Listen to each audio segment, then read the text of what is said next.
My ecological footprint. So, what is it, and how do we measure it? Let's start with the definition.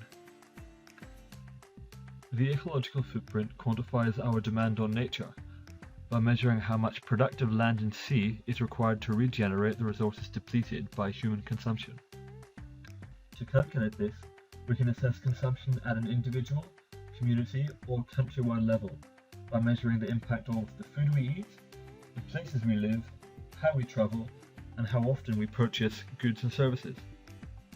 In doing so, the impact of our consumption choices can be quantified. Essentially, it's the study of biocapacity, where we compare our consumption against the Earth's natural capacity to regenerate.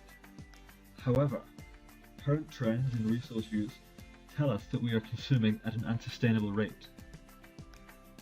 Every year, the Global Footprint Network calculates the Earth Overshoot Day, which tells us just how much we are over-consuming.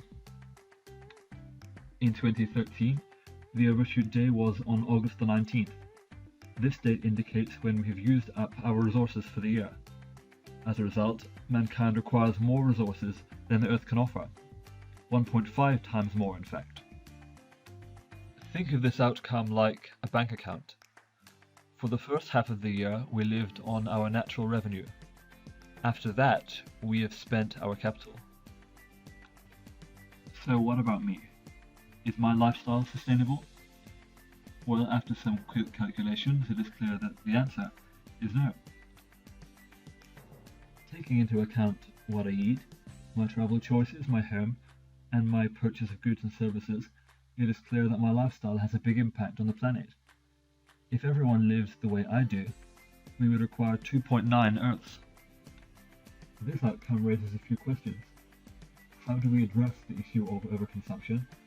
And how do we produce an ecological footprint which is sustainable? Once again, it comes back to individual consumption. To reduce our impact, we must reduce our footprint.